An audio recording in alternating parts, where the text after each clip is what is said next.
Hello, hello, hello, and welcome back to Satisfactory, where in the last episode we sent off Space Elevator Phase 2. We're now working towards Phase 3, but we're not going to be looking at the Space Elevator for quite some time because we have a lot of extra milestones to accomplish. As I mentioned last episode, we're now going to be working through all these different oil things, including getting Logistics Mark IV, and then we're going to be working into the manufacturer. First things first, let's get oil processing on the board. This is going to unlock a whole ton of things for us. We've got oil, heavy oil residue, polymer, petroleum coke, circuit boards, more shop products, oil extractor, refinery, valve, plastic, rubber, and fuel. All of this is going to be a fairly simple factory overall, but we're going to get into that momentarily. For now, let's send it and hear what Ada's got to say. Meantime, we'll put together a to-do list. Milestone reached. Crude oil can now be extracted and refined to produce various industrially beneficial parts. The byproducts of these processes will require careful management, but a capable pioneer such as yourself surely understands that. To improve efficiency, pipelines can now be optimized with valves to limit and balance their throughput. These were initially left out because Fixit did not want to overwhelm pioneers with complex pipeline management, but they have since been re-added after my impassioned defense of your capabilities. Oh, thanks, Ada. I appreciate that. And we should now be good to go with a extremely long to-do list for a huge factory we're going to be creating today. I think we have all the parts that we need just set up for us in these boxes over here. Before we get started, I wanted to place down some power storage in the area because right now we have a little bit of excess power that we can play with. You can see that I know that as we build our next factory, we're going to be consuming a lot more power. So if I can just start to place down this power storage now, it should mean that once we start our next factory, we have at least a little bit of power backup to play with. And there we go, all set up for us. Okay, so we're actually running out of inventory space. As you can see, I'm mostly full up on my inventory. So I think I'm actually going to unlock the jetpack. Not because I want to use the jetpack, but because it's giving us 3 extra inventory slots, just like that.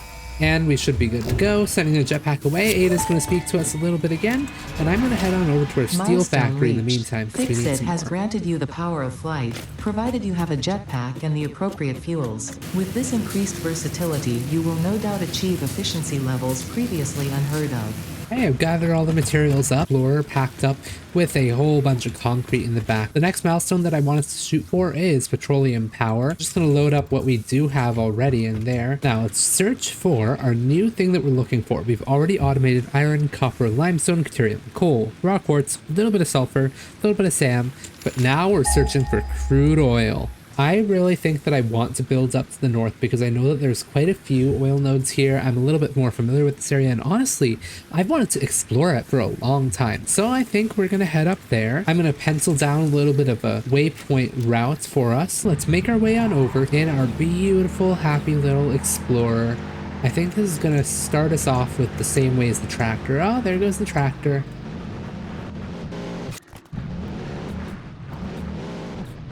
Point 1 must be this chasm that I've got marked out for us over here. Yeah, that's the one. Looks like over here we got some quartz nodes, but there's not really a way of coming back up here. Maybe that's fine. Maybe we just jump off a cliff and send it. Bam. Oh yeah, this is flawless driving. Just keep on heading over here and we're entering the beautiful biome. And ooh, is that a Mercer sphere I see right here? Let's just pick up this Mercer sphere, see if we got anything from it. Boom. Ooh, we get a not Ada message. Hello, not Ada. Through our temples, our veins nearly touch. Our veins nearly touch. Ooh, this is a PG video, From a not certain Ada. perspective, your brain looks like it is processing language, but there is no auditory data. Yeah, Ada? If you are hearing voices that are not mine, this is no cause for concern. It is a common side effect of extreme pressure and stress. Whatever you say, Ada. Sounds like Ada is actually starting to take notice of not Ada. That's a fun little plot twist for us. It's time for us to leave the vehicle and search for crude oil. I'm looking for pure node. All right, so it looks like we're heading up here to marker 3. That's going to take us a little bit more north, maybe slightly through the water. Oh, golden slug, look at you. Hey, give me this yellow slug. Yummy, yummy, yummy, yummy, yummy, yummy, yummy, yum. Perfect. Ooh, this area is not very explorer safe, I gotta say.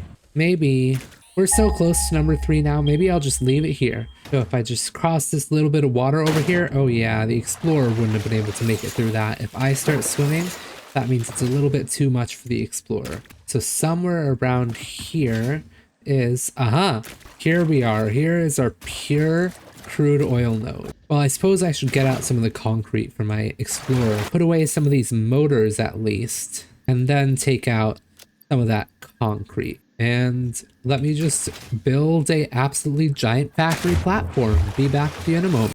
All right, we've now got a absolutely giant platform for ourselves. Plus, of course, we've got our little workstation over here where we got our Explorer, Craft Bench, and Equipment Workshop. We have one node right down here. Then we got a whole bunch of platforms over here for feeding off of that node.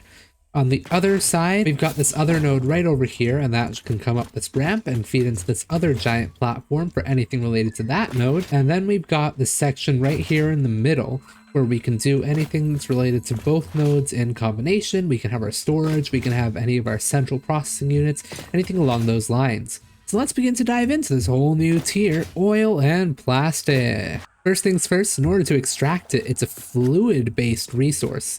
So you gotta use an oil extractor to get any of the resources out of it. Because this is a pure node, it's going to give us 240. That's fine because our pipeline Mark 1 can carry 300 per minute. You can see that in the right side info box. But that also means that we cannot combine both of these two crude oils. It's going to want to be two independent systems from one another. That crude oil then gets sent into a refinery. A refinery is this fairly large building, maybe about a foundation or so wide, maybe a little bit bigger, that can refine a liquid and a solid into a liquid and a solid. We've already got quite a lot of recipes here that we've just unlocked. We've got plastic and we've got rubber. This residual stuff relies on polymer resin and water, which we're not really going to get into right now. So let's look at the basic crude oil recipe. In order to make plastic, it's going to take in 30 per minute. And in order to take rubber, it's also going to take in 30 per minute, which means that for 240 coming in on either end, we're going to need 8 refineries. But what that outputs for us is rubber or plastic and heavy oil residue. The plastic is going to do 10 heavy oil residue per minute. The rubber is going to do 20 per minute, which means that between our 16 refineries, we're basically going to be doing 8 times 30, so 240 heavy oil residue per minute. So 240 crude oil we can send down into the middle. But what do you do then? What happens with heavy oil residue? Heavy oil residue can be converted into petroleum coke, which is a form of coal that's slightly less efficient than coal itself is, and it'll use a lot more. Instead of coal, which uses 15 per minute, this is going to use 25 per minute. But you can see that this is producing an insane amount of resources. It's going to take in 40 per minute. If we're feeding 240 crude oil in, we should be able to have 6 of these guys. But the output is massive, 120 per minute. The other option is residual fuel. It's going to take that heavy oil residue and convert it into fuel. Unfortunately, we can't really do anything with fuel yet. Eventually, it's going to be good for generating power for electricity, fuel for vehicles, or the jetpack, but right now we don't have this unlocked, which is why we have petroleum power as the next big milestone. For now, we're going to use petroleum coke. Eventually, we're going to demolish all those coal generators and switch it to being fuel-based, but this should do us for now, and we should be all set on that front. Yeah, we'll build plastic on this side, rubber on that side, and feed the outputs into a central area over there. If we leave a few platform space on either end, we should be good to go. So if we're setting up 8 of these, we got 1, 2, 3, 4, 5, 6, 7, 8. And that fits absolutely perfectly within our 10 grid, almost like I planned it. While we're here, let's just do the same on this other side, and we can set down our other 8. 1, 2, 3, 4, 5, 6, 7, 8. Very nice. Now on this side, we'll do rubber on this side and plastic on this side all the way down. We've now got our 2 sides, plastic on this side, rubber on the other. Then we're going to want to have 6 refineries for heavy oil residue in the middle over here. Or that means that these 2 platforms are our center 2. So I'll want to align 2 center platforms, nudge it over by 1. And there we go. We got 2, 4, 6. Very nice. And these are going to be doing petroleum coke for us. And now you can already see the startings of an absolutely massive factory. And my view is blocked by these trees. There we go. A little bit of a peek of this big old factory. I think we actually need bombs in order to cut down this mushroom. We do have some bombs back at home. but I don't have any quite on hand right now. Let's come back out here and take down these foundations that I had set up temporarily for alignment. Now, this is going to be doing 120 per minute, so that's 720. Each of them powers a coal generator at 25. It means that we're going to need 30 coal generators. You know what I might do instead? I might just put these guys into output boxes. I might just merge them up, put them into some industrial storage containers. I might set up a temporary power system just to keep this factory running, because this is going to use up a whole lot of power. I don't want it to be anything too crazy. So let's over here begin to just build ourselves a little bit of an actual center place. Maybe we lock these two in for our plastic and rubber, our primary plastic and rubber storage. Temporary storage containers for the coal on the other side. There we go. Maybe I just set up 10 of these coal generators just to keep this plant powered. It looks kind of pretty too, but I think we're going to end up tearing a lot of these guys down. And now I just have to do the work of connecting up all of these inputs.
There we go. I haven't actually connected anything yet, but I did set up all of the basic supports. The next thing is going to be to actually connect up all these pipes to the machines with their little junction boxes and everything. So let's do that one. I'm not going to time-lapse that one because I know that one, it's a little bit more janky because I'm just moving back and forth all the time and it's harder to keep up with time-lapse style. So I'll be back with you when that one is connected. And I've done it. There we go. All right, everything is now connected. You can see that we've actually got a few belts coming out for these petroleum coke guys in the middle because I didn't want those to clip into our plastic and rubber belts that are coming into our central storage containers. We've got 2 containers on either end for coal, and the remaining petroleum coke will head on into these power generators. These power generators are fueled by some water generators that we got over here, and those come in from the opposite side, and everything is looking pretty clean. I think the last 2 things that we have to do, I have to connect up the inputs into these lines, which should be fairly simple. Same thing on the other side. All that we got to do now is hook this all up to power. We're going to need to upgrade our power infrastructure or rely on batteries. So I'm going to want to be very deliberate about when and how I make these connections to power for this new factory.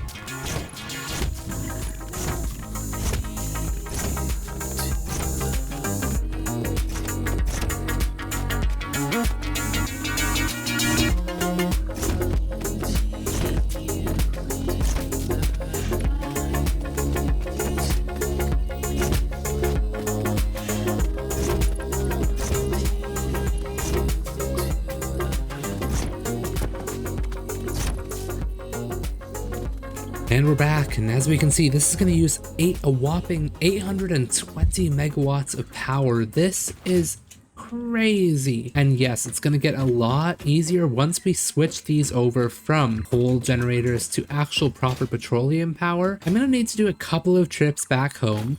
One trip I'm gonna need to do for power, and the second one I'm gonna need to do for petroleum power.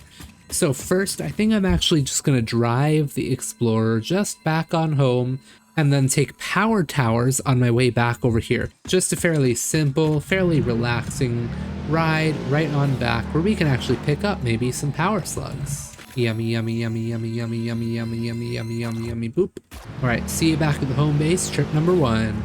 All right, back at the base. As you saw earlier in the episode, I did make a whole bunch of power storage, and it looks like they're charging up pretty well.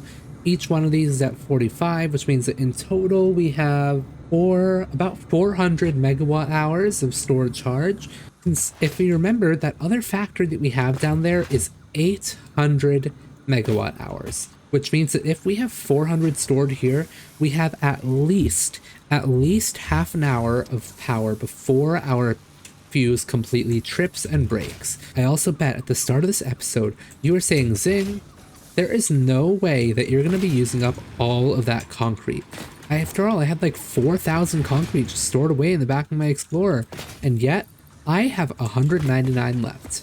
Not even a full stack. And if we're going to be building a bunch of power tower platforms, I'm going to be needing a lot more concrete. Just goes to show how much concrete can get consumed sometimes. Anyway, next order of business is to create a nice long power tower chain running from our main base all the way over to this oil factory. I'm gonna want to make sure that this is actually hooked up to power, just right in the center over there. There we go. And now this should be connected. And now I'm gonna be navigating some tight terrain and bringing this power tower chain all the way through towards that oil factory. Little mini time lapse time.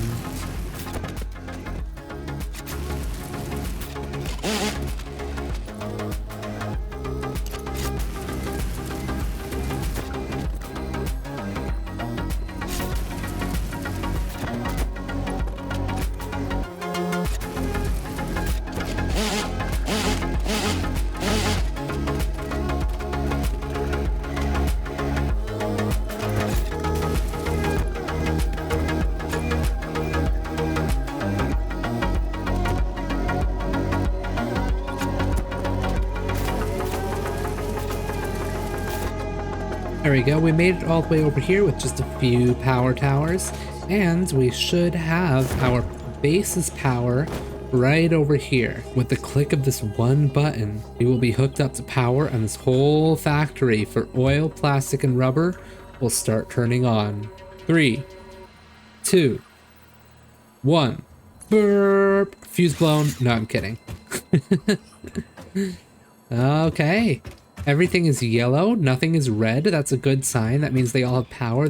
Look at this max consumption. We are way over our production line and even quite a lot over our capacity line by an order of like 600, which is crazy. We're actually barely charging our batteries now. See it just popping up every now and again, switching into gray. The batteries don't charge off of biofuel. This little gap between production and capacity, that gap is actually our 10 biomass generators that we have back at home base. And you can see our power is slowly creeping up and bumping into the biomass burner usage every now and again. And ooh, there it is. There's our first little bits of plastic. I want to get 200 plastic, 200 rubber before we can head back to the main base that we can start doing petroleum power. Here it is. Here they are. We've already got about 50 plastic rolling in. Just a couple more minutes and we'll be good to go. There we go. We actually have all of the plastic and rubber that we need to go unlock the petroleum power milestone. In theory, once these 10 burners get going, we should be again stable on power. I might actually just leave it connected to power. We have enough biomass back at home base. We have enough battery storage to last us out just in case this doesn't kick on as fast as I would hope. So we should be in a good enough place to just pick up the resources that we got from over here so far and take it right back to home base using our new power towers and unlock petroleum power while this factory just keeps on, you know, doing its thing. See you later, plastic factory, and I'll see you once we're here to tear down this coal plant and switch it to petroleum. Oh yeah. We're back in the base. We got our 2 new power towers, one of them going to the steel plant, one of them going to our new oil and plastic plant. And we should just be ready to put these resources in and send it off. What's Ada got to say about this one? Your research into this element was valuable. In fact, you in particular are my most valuable pioneer, but Aw, don't tell the thanks, others I said Ada. that. It would be bad for morale.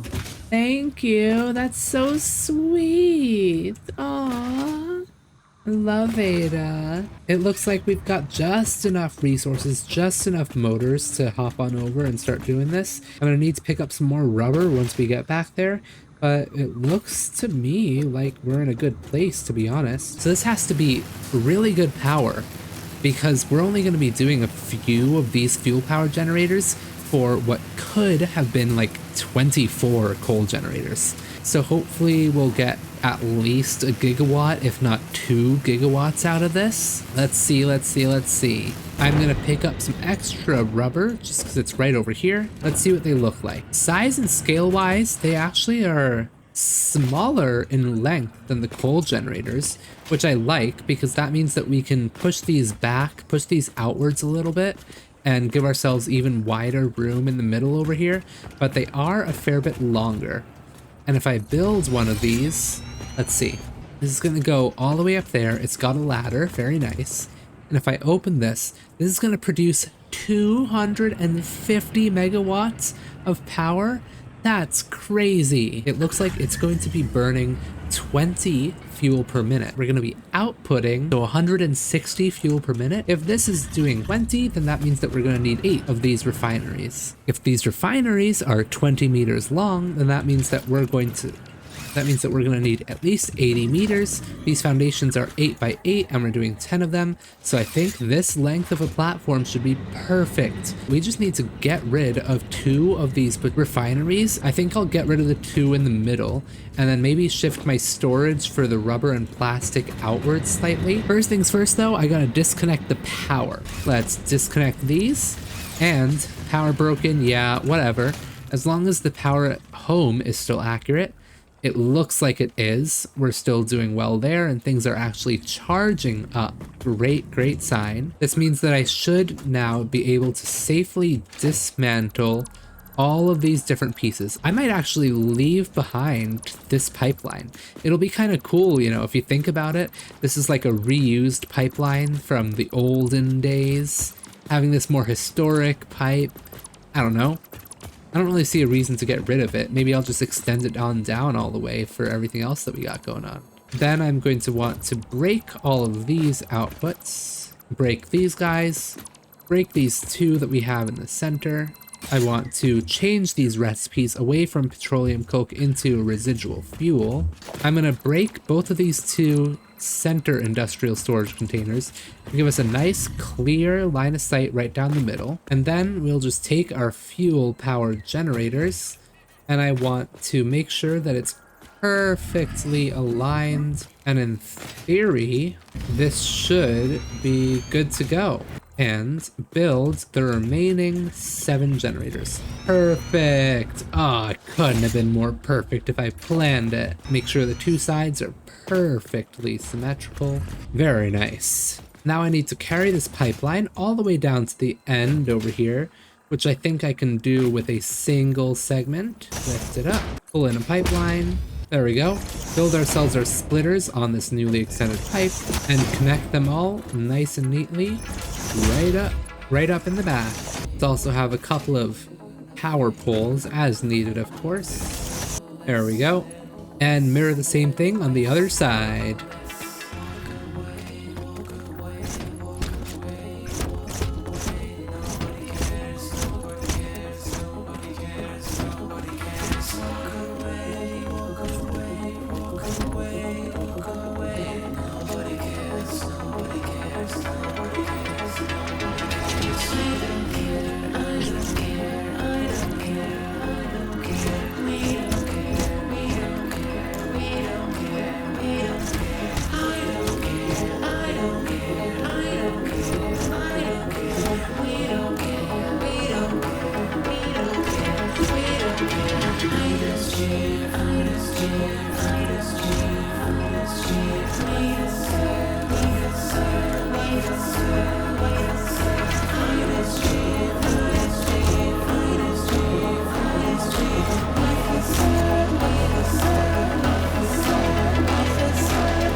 And there we go. If we just ignore the beam that's clipping into our foundations, we should now be fully set up for fuel-powered generation. You can see that our system actually got way simplified from when we were doing petrocoke. Now it's just a couple of pipes that feed out to the backs of each end, no more water generators, just 8 of these beautiful, beautiful new guys. I've also cleaned up the storage a little bit, added these central wires. I think we should just be good to connect this back up to power. On this end, we're still charging up. We've got even more power saved in the batteries. So if I just connect it up, you'll see that our usage spikes up again. Our consumption now also spikes up because those were already filled up. All they needed was to get turned back on. So we don't actually have as gradual of a curve. We're actually dipping into our battery usage now. As you can see, we're going even above our biomass burner capacity. This is full biomass burners. But as soon as just 1 or 2 of these fuel generators begin to turn on, oh, we'll be golden. I'd like to also just take a moment to acknowledge how much we have done in just one day. All of this is really, really impressive work, considering we've only been playing for such a short amount of time. I mean, we've just automated an entire new factory with a new ore type. We've created 2 new parts, and we've tripled, effectively, we've tripled our power generation. I have to say that's impressive. I'm gonna pick up some of this extra plastic and rubber and see if we can just take it back to base, if there's anything left that we need to unlock or any new parts that would be beneficial to build. I think now is a pretty good time for us to do that as we wrap up this factory and wrap up this episode. Okay, we're back at the home base. We got our plastic and rubber. I've just put them away into these storage chests. I think the last thing we want to do in this episode is unlock Logistics Mark IV. Logistics Mark IV requires 200 rubber, 300 encased industrial beams, and 400 modular frames. And send off Logistics Mark IV. Milestone reached. The transportation of resources can reach new heights of efficiency. With Oh, the yeah. Mark IV belts and Let's lifts, see, the Mark truck, IV belts. but even more importantly, your effort. Handling a large and complicated vehicle like the truck should come easy to a well-trained pioneer such as you. Oh, They are an thank you, obvious Ada. improvement over tractors concerning industrial purposes. Improvements for personal use were not measured. Well, I might have some fun with those trucks in the future, but for now, oh yeah. Here, let's just do this. Let's build a Mark III bell. Switch to Mark IV, and let's just upgrade it. Ready? Mark III? Mark IV. Oh, look at that chunky guy, moving so fast. Can I stand on this? Ooh, speed. I can just launch myself using that bell. Mark III was pretty good too, don't get me wrong. But Mark IV? Woof, that is crazy. This is like a total belt jump. The belt thickness doubled, the texture has totally changed on it, and the speed has gone from 270 to 480. Oh, so good. I love having Mark IV belts. We're not quite making enough encased industrial beams, I think, to use these fully, but it's really good to have. It's going to be really nice in some niche situations as we move into these upcoming factories that we've got for ourselves. Now, to end the episode, I have one thing only that I want to do. I want to look in the MAM and get this expanded tool belt. This is going to give us 1 extra hand slot. I'm going to print from our awesome sink. Remember that from ages and ages ago? And I'm going to go into the awesome shop, head over to equipment, and we have to buy the Fix-It coffee cup. But Official Fix-It coffee cup unlocked. Do not purchase unauthorized Fix-It coffee cups. They have been known to explode and attract wasps. Unauthorized Fix-It coffee cups lower your attractiveness to your preferred gender and or no. your sense of well-being if you have no gender attraction or preference. Official Real, Fix-It Ada, so products real. can be Thanks for licensed for that. your use from official Awesome Shop installations okay, only. well, I Come to bought the best this. shop on the planet for the best deals on all official Fix-It supplies, guaranteed. Oh, thanks, Ada. I love the deals you got in there. We have a cup now. I unlocked that hand slot specifically so that I can hold this cup in our hand now. Just scroll on over there, and there we go. This is how things should be. You can take a sip, Yum. Fantastic, everybody. With this wonderful thing done, all that's left for me to do is sign off and say thank you for watching. We made a lot of progress in this episode. We explored this whole new top area, built a whole new massive factory. We just about completed all of Tier 5. In the next episode, we're going to be diving into industrial manufacturing, where we're going to get the manufacturer, computers, heavy modular frames, modular engine, adaptive control units. And this is going to unlock for us a whole ton of new factories that we can start to build. The next few episodes are going to be some real big manufacturer-based factories, but at least for now, that's it. Thank you all for watching, and I'll see you in the next one. Bye-bye.